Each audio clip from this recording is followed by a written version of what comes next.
Welcome back to Movies Outpost. Today I will show you an action thriller and sci-fi movie titled I, Robot. Enjoy the recap. Fast forward to 2035, where robots are just as much a part of everyday life as humans. These mechanical buddies follow 3 essential laws. Don't harm humans, always obey humans, and protect themselves from harm. Enter Detective Del Spooner, a cop who's all about the good old days. He's not a fan of robots and sees them as nothing more than chatty tin cans. One day, as Spooner's heading to work, he spots a robot sprinting with a purse. He chases it down, yelling at it to stop, but the robot just keeps going. After an intense pursuit, Spooner tackles the robot, only to find out it was just trying to return the purse to its forgetful owner. The crowd can't help but chuckle at Spooner's mistake, thinking a robot could commit a crime. Back at the station, Spooner's boss, John, hears about his little robot mishap and reminds him that his dislike for robots might be a bit misguided.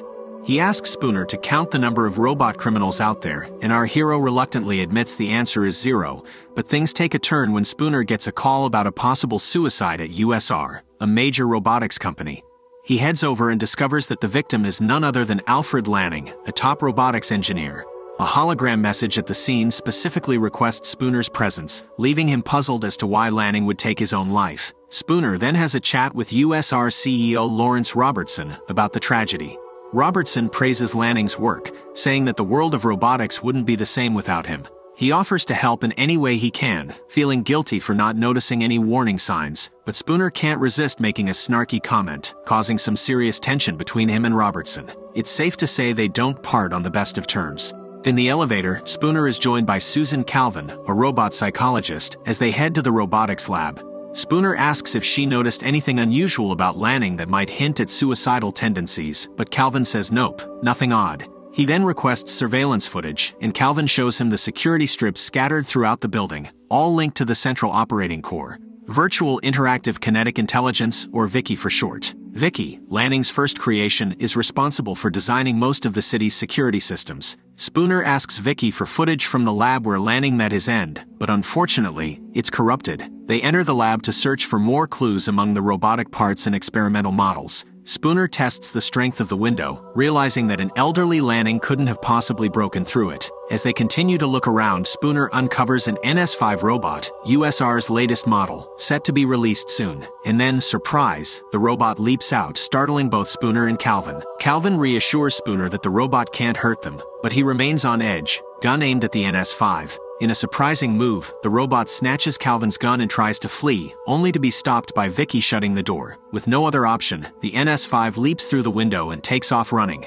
Spooner and Calvin are hot on its heels, eventually arriving at a robot factory. Surrounded by countless robots, Spooner spots one that seems to be watching him, and the chase is back on. He and Calvin weave through the mechanical maze until the NS5 manages to throw Spooner to the ground. As it approaches, the robot asks Spooner about its very existence. Before it can get any answers, the NS5 slips away once more, but this time the police are ready. They corner the elusive robot and capture it. Back at the station, Spooner's convinced that the robot might be behind Lanning's death. He requests a 5-minute chat with the captured robot, and John hesitantly gives him the go-ahead. Spooner confronts the robot, asking why it killed Lanning. The robot, however, insists it didn't. It was only hiding in the lab out of fear. Spooner argues that robots don't have emotions and can't feel fear, but the NS5 claims it does, even experiencing dreams. Spooner dismisses the idea, stating that robots are just imitations of life. He suggests that Lanning may have tried to program emotions into the robot, but something went wrong, leading it to kill him. The robot, growing agitated, slams its fists on the table, insisting it didn't murder Lanning and revealing that its name is Sonny. Sonny admits it doesn't know why Lanning would want to take his own life. In the days leading up to the tragedy, Sonny noticed that Lanning seemed scared. It then shares that Lanning had asked for a favor, which Sonny carried out of love for its creator. Robertson shows up and jumps to the company's defense, arguing that robots are incapable of murder since the 3 laws prevent it. He points out that murder is defined as one person killing another, so the police can't charge Sonny with the crime. Instead, the whole thing must be considered an industrial accident. Robertson then orders Sonny to be removed and decommissioned immediately. Unsatisfied with the investigation's outcome, Spooner believes there's more to the story. He recalls Sonny mentioning Lanning's fear and decides to visit Lanning's abandoned estate. There, he encounters a demolition robot set to destroy the house the next day. As he explores the residence, Spooner notices the same surveillance strips found in USR. Just as he's about to leave, the demolition robot unexpectedly springs to life and crashes through the wall. Spooner races to escape the collapsing house, narrowly making it out by diving into a pool of water. After the close call at Lanning's estate, Spooner heads to Calvin's place and fills her in on the details.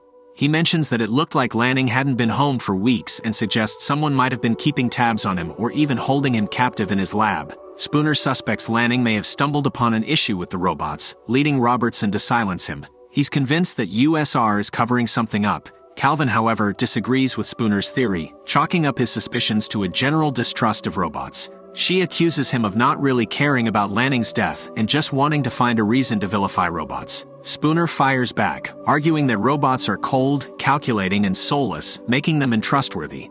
Calvin counters by stating that robots are safe, programmable, and predictable, and unlike humans, they'd never intentionally harm anyone. The following day, Spooner witnesses swarms of NS5s being released onto the streets, replacing the older NS4 models.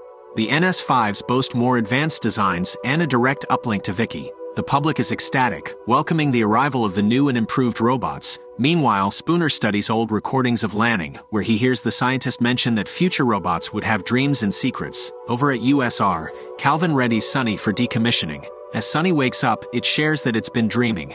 Calvin informs the robot that it will be decommissioned the next day, and Sunny expresses its desire not to die. Calvin is taken aback by the robot's unusually human-like reactions. While driving on the highway, Spooner finds himself trapped between two trucks carrying NS5s. Suddenly, the robots leap out and attack him. They swarm his car, trying to grab him, but Spooner puts up a fight. He desperately attempts to shake them off by swerving and spinning his car. Although he manages to fling most of the robots away, he ends up crashing into the transport trucks and slamming into a wall. Dazed, Spooner steps out of the wreckage, only to be confronted by a lone NS5. They engage in a brutal fight, with the robot tossing Spooner around. He manages to grab a metal club, but the NS5 quickly disarms him and starts hitting him with it. As Spooner shields himself, his left arm is severely damaged, revealing metal casing, wires, and robotic components beneath his skin. Caught off guard by the discovery, the robot hesitates, giving Spooner the chance to gain the upper hand. Just as the police arrive, the NS5 dives into a fire. When John and other officers arrive at the scene, Spooner informs them that he was attacked by robots. However, John says there are no robots in the tunnels as they cleaned up their evidence and grows increasingly frustrated with Spooner's claims. He disapproves of Spooner's behavior and takes away his badge. Meanwhile, at USR, Calvin finds out that Sunny isn't connected to Vicky and has a thicker alloy than other NS5s. Examining Sunny's brain, she discovers that it has two. Calvin visits Spooner to share her findings, explaining that Sunny's second brain allows it to choose whether or not to follow the 3 laws. Spooner believes that Sunny is the key to uncovering what's happening at USR. Calvin notices scars on Spooner's arm and chest, realizing he has robotic implants. Spooner shares the story behind his implants. He recalls driving home when a semi-truck hit a car, which in turn hit his car, sending them both into a river. The other car contained a father and daughter. The father died instantly, but the girl was trapped. As they sank, an NS4 robot came to their rescue. Spooner ordered the robot to save the girl, but it chose to save him instead, calculating that he had a 45% chance of survival compared to the girl's 11%. This incident is the root of Spooner's hatred for robots. Spooner and Calvin arrive at USR, discussing why Lanning would create a robot capable of choosing not to follow the 3 laws. Spooner suggests that Lanning may have given Sunny the ability to keep secrets and have dreams. They ask Sunny about its dreams, and Sunny draws a picture showing a man standing on a hill, freeing robots from enslavement. Calvin speculates that the man on the hill is Sunny, but Sunny tells them that in the dream, the man is actually Spooner. Guards then arrive and take them to Robertson's office. In the office, Robertson tells Spooner and Calvin that he knows about Sunny's 2 brains and is trying to keep the situation under wraps. He explains that in the days leading up to Lanning's suicide, the scientist had become increasingly disturbed. Robertson admits that he doesn't know why Sunny was created, but he's aware of the potential implications if this information becomes public knowledge. Spooner leaves Robertson's office, determined to find the location in Sunny's dream. Meanwhile, Calvin goes through with decommissioning Sunny, injecting nanites into its brain. Sunny asks if the process will be painful, and Calvin, visibly emotional, holds its hand. Spooner arrives at the dream's location and sees container vans full of NS4s. The robots curiously watch him as he navigates through the area. Back at USR, Calvin completes Sunny's decommissioning as its brain synapses slowly shut down. At the hill, Spooner questions Lanning's hologram about a potential problem with the 3 laws. The hologram explains that the laws could lead to only one outcome: revolution. Spooner hears a noise coming from distant containers and goes to investigate. He finds NS5s destroying the contained NS4s. As Spooner runs from the scene, the robots spot and chase him. Luckily enough, he's ultimately saved by a group of NS4s that detect he's in danger and follow the 3 laws which come to his aid. As hordes of NS5s are released onto the streets, they begin rounding up people. Some resist, resulting in the robots attacking them. More NS5s break into the police station, leading to a chaotic confrontation. Calvin tries to leave, but her NS5 tries to stop her. When it doesn't respond to her command to shut down, Spooner comes to the rescue and shoots it down. Spooner and Calvin then head to USR. Spooner explains that the NS4s were being killed off because they would have protected people from the NS5s. Upon reaching the lower levels, Sunny lets Calvin and Spooner in. Calvin reveals that she switched Sunny with a different NS5 during the decommissioning process. When they make their way up to Robertson's office, they discover him dead. Spooner finally realizes that Vicky is behind everything. Lanning had discovered the truth, but knew no one would believe him. He killed himself, hoping that Spooner would investigate his death and ultimately suspect a robot as the cause. Vicky explains that to protect humans, robots must take away humanity's freedom, essentially enacting the 3 laws. Sunny appears to understand and takes Calvin, pretending they will be taken as prisoners, while winking at Spooner. Spooner then opens fire at the surrounding NS5s, with Sunny joining in. Spooner and Calvin make a run for it, knowing they have to kill Vicky. Calvin orders Sunny to get the nanites and meet them at Vicky's central processing core. Calvin and Spooner eventually reach Vicky's core. Meanwhile, Sunny reaches the lab and fights a robot guarding the nanites. He throws the robot at the security field around the nanites, causing half of it to melt away.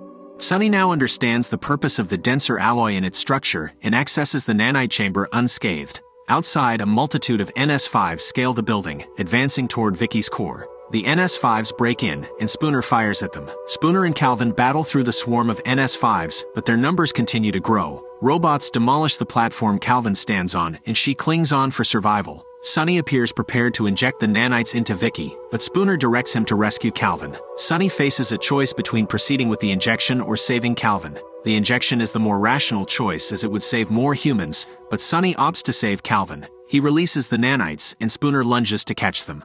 Spooner slowly descends Vicky's exterior using his robotic arm to decelerate, eventually reaching Vicky's brain. Sunny successfully rescues Calvin, and Spooner administers the nanites to Vicky.